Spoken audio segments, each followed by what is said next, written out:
August 9th, 2004. Al-Amari Mosque, Gaza City. 800 men kneel in perfect synchronization, foreheads touching worn prayer carpets that smell of incense and decades of devotion.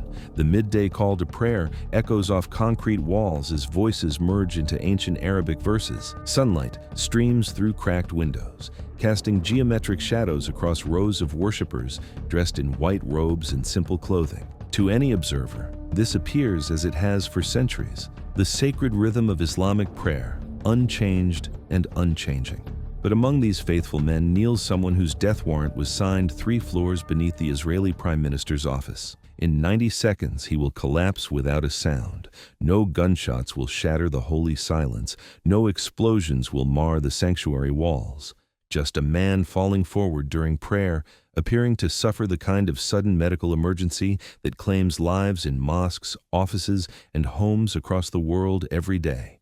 Salah Shehadeh adjusts his prayer position, unaware that Israeli intelligence has been tracking his movements for 18 months. The founder of Hamas's Qassam brigades, architect of suicide bombing campaigns that killed 47 Israeli civilians, master engineer who turned kitchen chemicals into instruments of terror. For 3 years, he's been Israel's most wanted man, priority red in classified databases, the ghost who plans operations from Gaza's maze of concrete alleys and emerges only when absolutely necessary. His paranoia has kept him alive through 12 separate assassination attempts, never sleeping in the same house twice, using children and elderly relatives as human shields during travel, conducting meetings in hospitals, schools, and mosques where Israeli weapons cannot reach without causing international incidents that would cost more politically than his death could achieve strategically. He understands the mathematics of his survival, stay surrounded by innocents, and remain untouchable. The Israeli Air Force tried eliminating him in July 2002. An F-16 dropped a 1-ton bomb on his apartment building in Gaza City at 11:30 p.m. The explosion killed 15 people, including 9 children. Shehadeh wasn't home. International outrage forced Israel to suspend targeted killings for 8 months, while diplomats condemned the civilian casualties. The operation that should have ended his threat instead became a propaganda victory for Palestinian resistance. Mossad attempted a car bomb 6 months later. Operatives spent weeks tracking his movements, identifying the Toyota Corolla he used for transportation between safe houses. They planted explosives triggered by ignition, designed to kill him during his morning commute. The bomb detonated perfectly at 8:15 a.m. on a quiet residential street. Wrong car. The target had switched vehicles 20 minutes before departure, following security protocols that assumed every routine was a potential death sentence. 3 sniper teams positioned themselves across Gaza throughout 2003, waiting for clear shots during his rare public appearances. Advanced optics, subsonic ammunition, extraction routes planned to the second. Each operation aborted. Shehadeh moved through crowds like smoke, using human terrain as armor. Children walked beside him. Pregnant women stood nearby. Elderly men engaged him in conversation at precisely the moments when crosshairs found his head. Traditional warfare had reached its limits against a target who understood that Israel's strength could become its weakness. Every conventional approach risked massive civilian casualties that would generate more enemies than his death could eliminate. The mathematics were simple. Kill 1 terrorist while creating 50 new ones, and you lose. The solution required something unprecedented. An assassination that would appear natural, leave no evidence, and occur in the one place he felt completely safe. This was the impossible equation that brought Israeli operatives to design Operation Narrow Window, the mission that would redefine the boundaries between warfare and murder, between justice and sacrilege. Salah Shehadeh was born in 1963 in Gaza City's Shadi refugee camp, where concrete blocks replaced the tents his grandparents had lived in after fleeing their village in 1948. His father sold vegetables from a wooden cart, counting coins that never seemed sufficient for rent and food. His mother cleaned houses for families whose children attended universities while her sons learned mathematics in overcrowded classrooms where textbooks shared among 4 students. The boy who would become Israel's most wanted man grew up watching Israeli patrols move through narrow alleys, soldiers barely older than himself, carrying rifles that seemed larger than their bodies. He memorized the sound of helicopter rotors, the metallic click of safety switches, the particular rhythm of military boots on stone. By age 12, he could identify different weapon types from audio alone. These weren't skills taught in schools, but survival knowledge absorbed through daily exposure to occupation. Engineering came naturally to a mind that dissected everything it encountered. He built radios from spare parts, repaired neighborhood generators, and designed irrigation systems for rooftop gardens where families grew tomatoes and herbs in plastic containers. His teachers noted exceptional mathematical abilities and recommended university study. In 1981, he enrolled at Islamic University of Gaza, pursuing electrical engineering while quietly joining student groups that discussed resistance theory after evening prayers. The first intifada erupted when Shahadeh was 24, transforming academic discussions into tactical planning sessions. He watched young men throw stones at armored vehicles, symbolic gestures that accomplished nothing except arrests and beatings. But stones could become bombs with proper knowledge. Kitchen chemicals could become weapons with correct formulas. His engineering degree became a blueprint for turning everyday materials into instruments of war. In 1989, he founded Hamas's military wing with 7 other men in a basement beneath a mosque in Gaza City. They called themselves Izz ad-Din al-Qassam Brigades, naming their organization after a Syrian preacher who fought British occupation in the 1930s. Their first weapons were improvised explosive devices built from fertilizer and alarm clock timers. Crude, unreliable, but effective enough to kill Israeli soldiers who had grown complacent during routine patrols. Shahadeh's methodical approach distinguished him from other militants who relied on passion over precision. He treated violence as an engineering problem requiring systematic solutions. Each attack became a laboratory experiment. What explosive ratios produced maximum damage? Which timer mechanisms provided optimal reliability? How could delivery systems penetrate Israeli security measures? His notebook filled with diagrams, chemical formulas, and mathematical calculations that transformed terrorism into applied science. The breakthrough came in 1994 when he perfected the suicide vest design that became Hamas's signature weapon.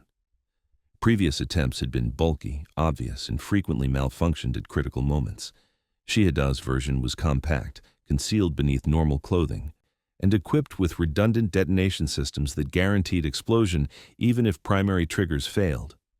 He tested prototypes using animal subjects, measuring blast radius and shrapnel patterns with scientific precision that would impress university professors.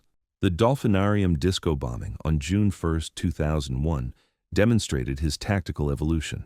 21 Israeli teenagers died when a 19-year-old Palestinian detonated Shahadeh's latest design outside a Tel Aviv nightclub.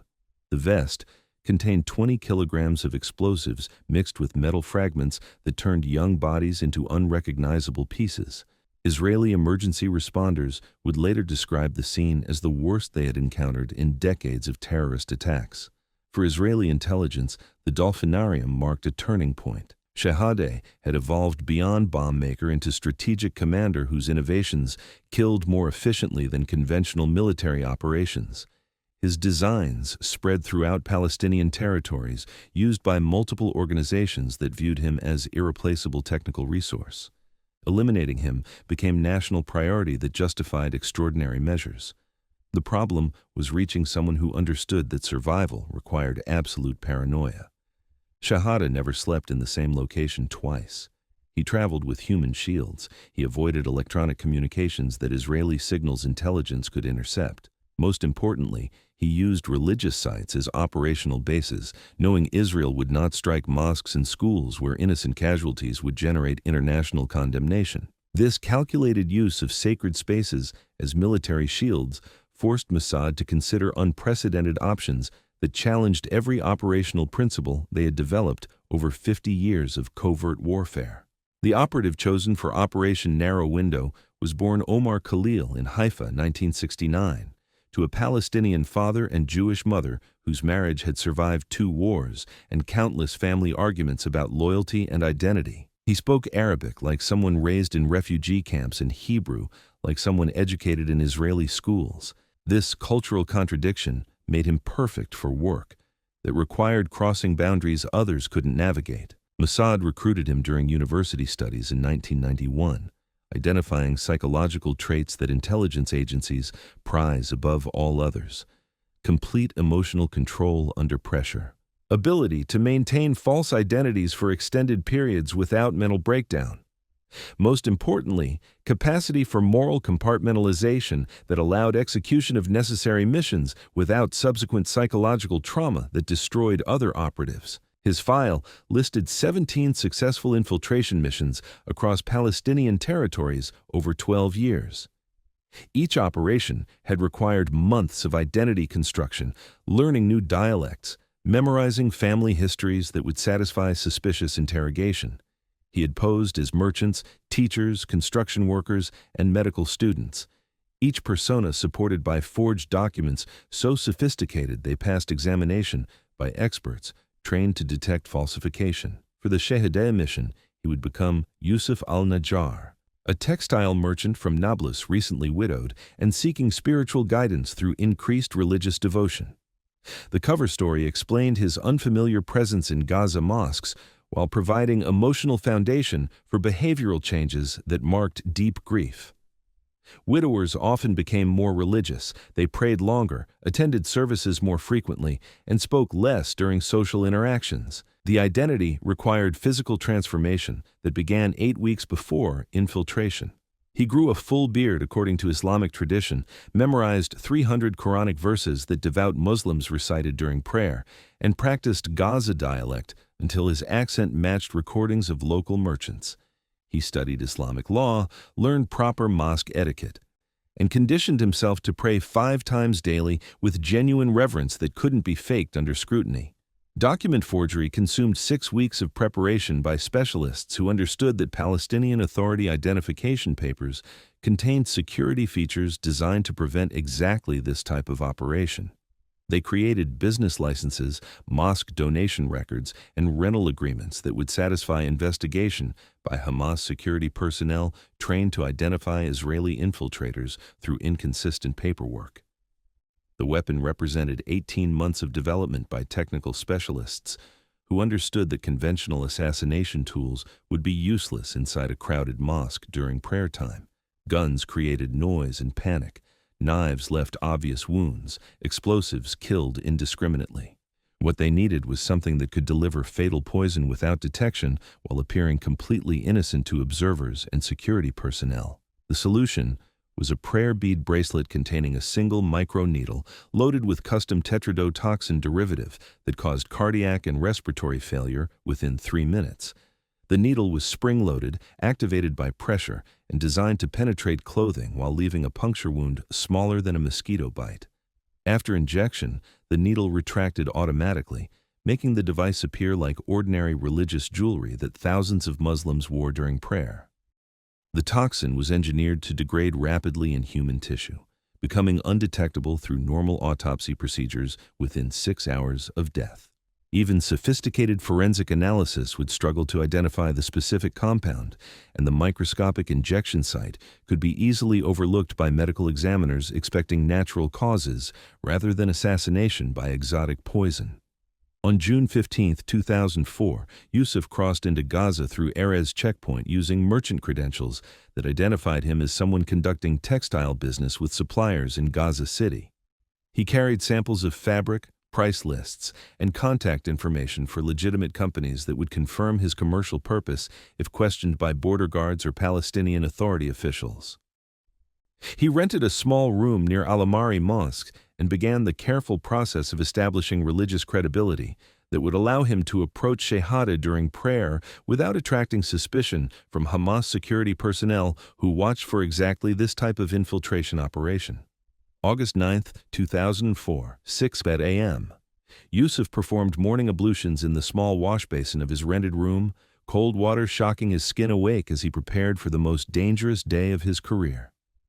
Through the cracked window, Gaza City stirred to life with the sounds of morning prayers echoing from distant minarets and vendors setting up fruit stands in narrow streets.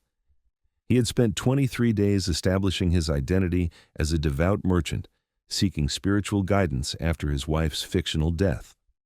Today, that performance would either succeed completely or cost him his life. The prayer bead bracelet lay coiled on the wooden table beside his bed, 27 dark beads strung on thin cord that appeared identical to religious jewelry worn by thousands of Palestinian men.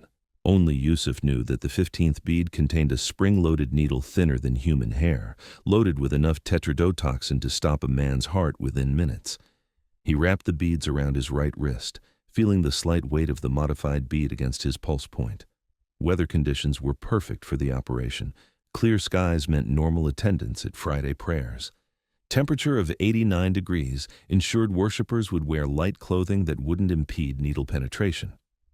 No rain or wind to complicate escape routes through Gaza's market district.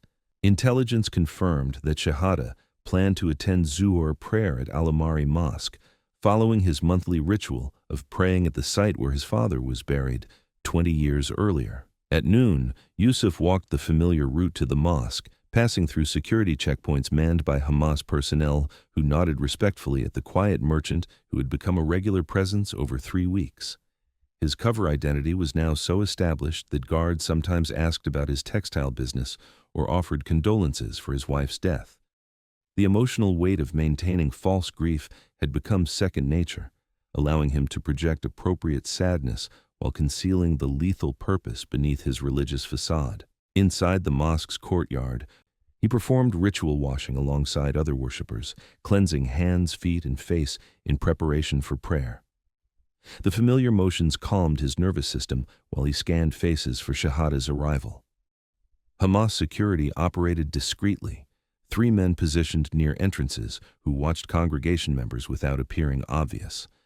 Their presence confirmed the target's expected attendance and reminded Yusuf that any suspicious behavior would trigger immediate detention and almost certain death. At 12:25, Shahada entered through the main doorway, accompanied by 2 bodyguards who took positions near the rear wall. The Hamas commander appeared relaxed, confident in the sanctuary protection that religious sites provided against Israeli assassination attempts. He wore a simple white robe and carried worn prayer beads, projecting the image of pious Muslim seeking divine guidance rather than military leader responsible for dozens of terrorist attacks against civilian targets. Yusuf positioned himself in the second row, 5 spaces from Shahada's preferred location near a pillar that provided back protection while allowing quick exit if necessary. 800 men filled the prayer hall, their synchronized movements creating perfect cover for the careful repositioning required to bring the weapon within striking distance. During the first prostration, Yusuf shifted slightly closer, using the communal movement of prayer to mask his approach. The call to prayer began at exactly 12:30, voices joining in Arabic verses that had echoed through mosques for 14 centuries. Foreheads touched carpets worn smooth by decades of devotion. Bodies moved in perfect unison, creating moments of vulnerability when even the most paranoid targets relaxed their vigilance. Shahada knelt 3 feet away, close enough that Yusuf could hear his breathing and see the slight tremor in his hands that suggested the stress of constant survival had taken its psychological toll. During the second prostration, all 800 worshippers faced Mecca in complete submission, creating the moment of maximum vulnerability that Israeli planners had identified as optimal for assassination. Yusuf extended his right hand during a prayer gesture, bringing the modified bead into contact with Shahada's lower back. The spring mechanism activated on contact, driving the microneedle through fabric and skin in a fraction of a second before retracting automatically. The injection lasted less than 0.2 of a second, unnoticed by the target who continued praying normally. 90 seconds later, Shahada began showing signs of distress, his breathing becoming labored as the tetrodotoxin attacked his nervous system with precision that mimicked natural cardiac arrest. At 12:47, Shahada's breathing became shallow and irregular. He pressed his left hand against his chest, confusion spreading across his face as his heart rhythm faltered under the toxin's assault on his nervous system.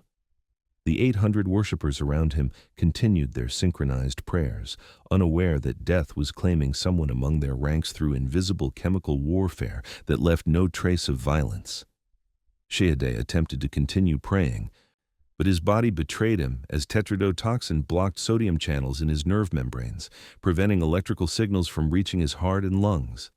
He swayed slightly, then pitched forward onto his prayer carpet with a soft thud that barely interrupted the religious ceremony surrounding him. Foam appeared at the corners of his mouth as respiratory failure began its final phase. The man kneeling beside him noticed first, placing a concerned hand on Shahade's shoulder and whispering questions in Arabic. When no response came, he called for help in a voice that carried across the prayer hall without shouting, maintaining respect for the sacred space even as emergency unfolded. Within seconds, a circle of worshippers gathered around the collapsed figure, their prayers forgotten as human compassion overrode religious ritual.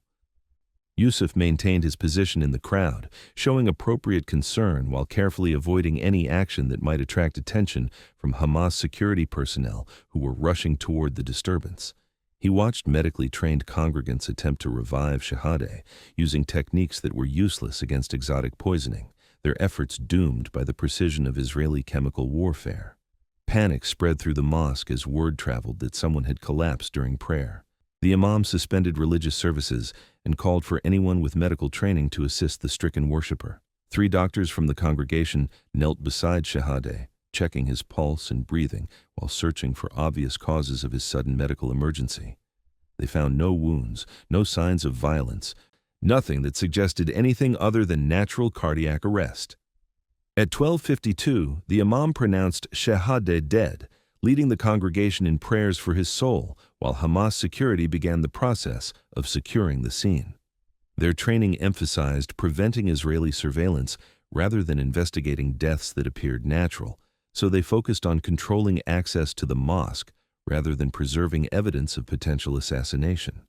During the confusion that followed the death announcement, Yusuf slipped away from the crowd gathering around the body.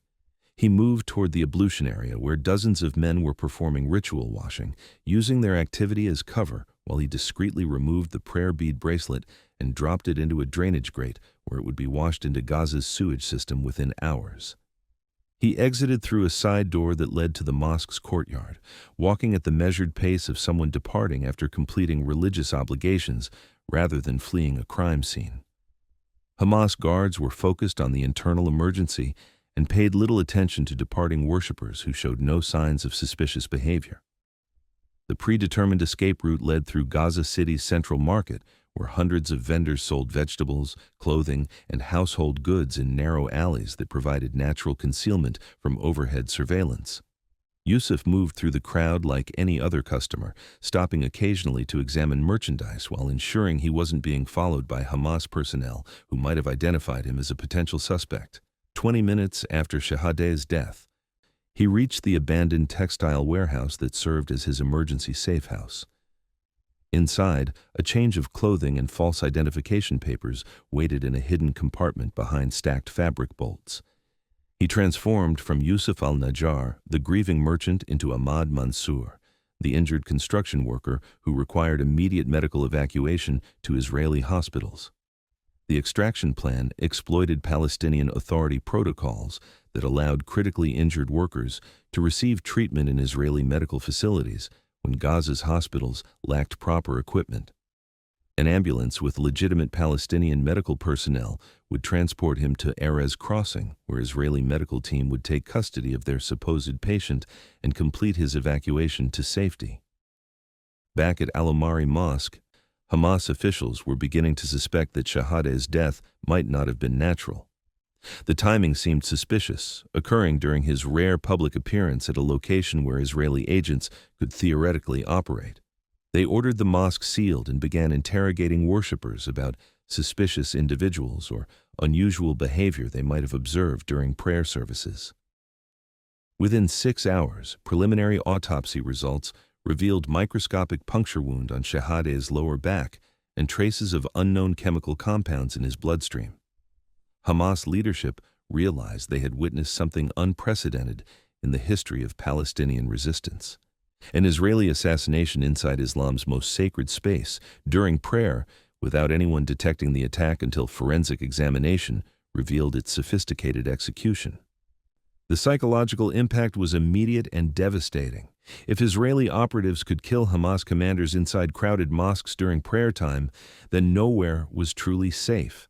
The sanctuary protection that religious sites had provided against Israeli military action had been permanently shattered by an operation that demonstrated Mossad's willingness to cross any boundary in pursuit of strategic objectives.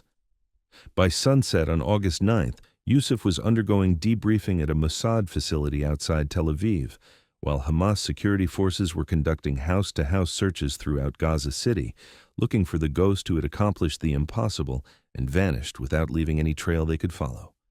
The immediate aftermath of Shahada's assassination sent shockwaves through Hamas leadership that reverberated far beyond Gaza's concrete walls.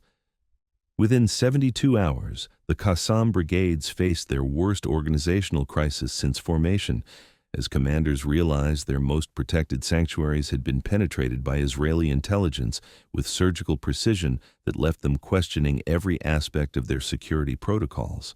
Hamas responded with characteristic brutality, executing 15 suspected collaborators over the following month based on minimal evidence and paranoid assumptions about who might have provided intelligence that enabled the mosque operation.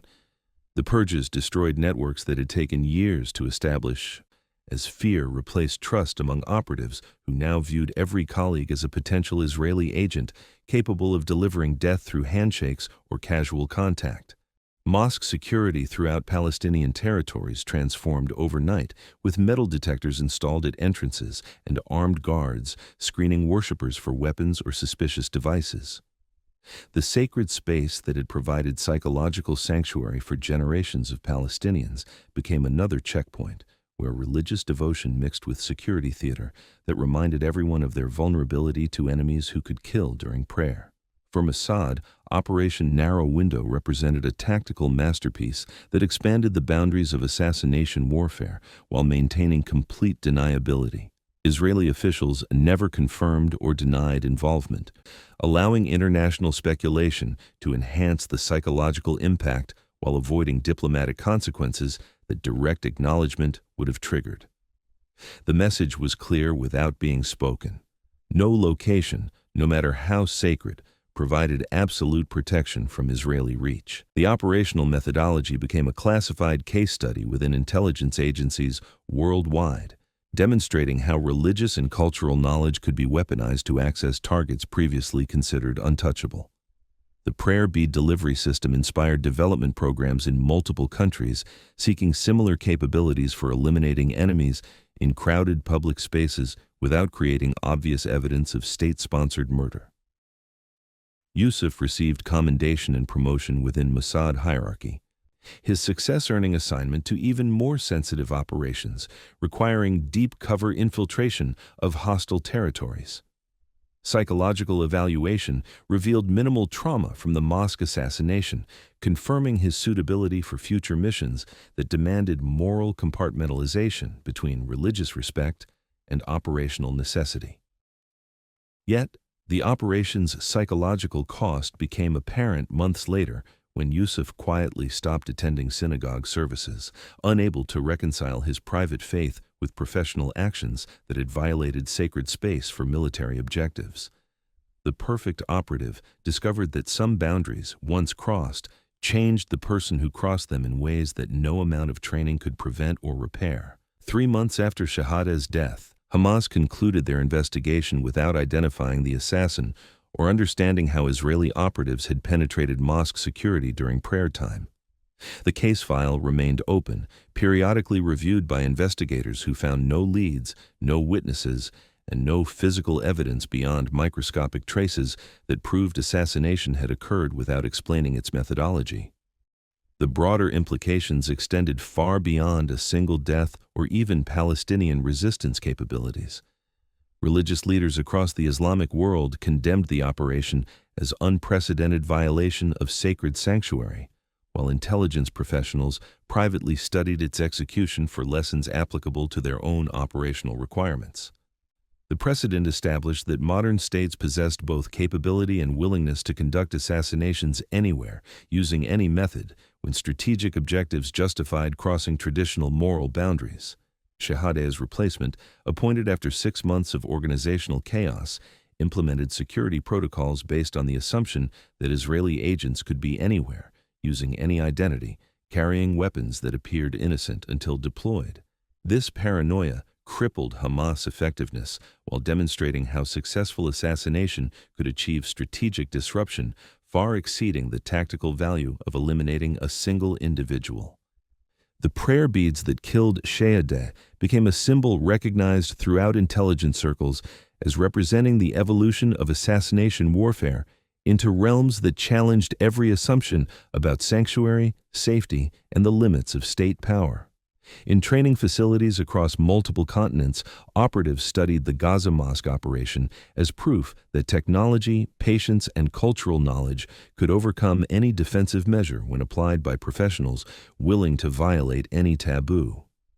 The operation that seemed impossible on August 8th became inevitable on August 9th, proving that in modern intelligence warfare, the only absolute protection is the enemy's unwillingness to pay the moral price required for your elimination. When that reluctance disappeared, so did every sanctuary that had previously seemed secure.